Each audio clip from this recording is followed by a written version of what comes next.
أعوذ بالله من الشيطان الرجيم. بسم الله الرحمن الرحيم.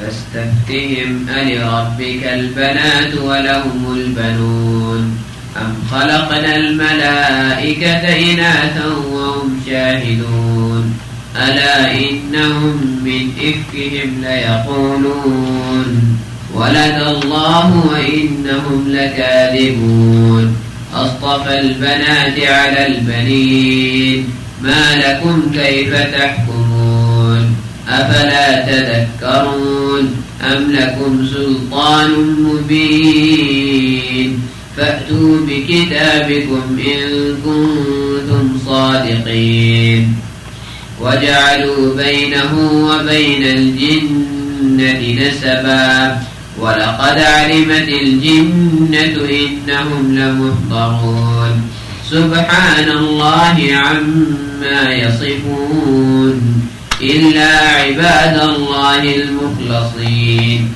فإنكم وما تعبدون ما أنتم عليه بفاتنين إلا من هو صال الجحيم وما منا إلا له مقام معلوم وإنا لنحن الصافون وإنا لنحن المسبحون وإن كانوا ليقولون لو أن عندنا ذكرا من الأولين لكنا عباد الله المخلصين فكفروا به فسوف يعلمون ولقد سبقت كلمتنا لعبادنا المرسلين إنهم لهم المنصورون وإن جندنا لهم الغالبون فتول عنهم حتى حين وأبصرهم فسوف يبصرون أفبعذابنا يستعجلون فإذا نزل بساحتهم فساء صباح المنذرين وتول عنهم حتى حين وأبصر فسوف يبصرون سبحان ربك رب العزة عما يصفون وسلام على المرسلين والحمد لله رب العالمين.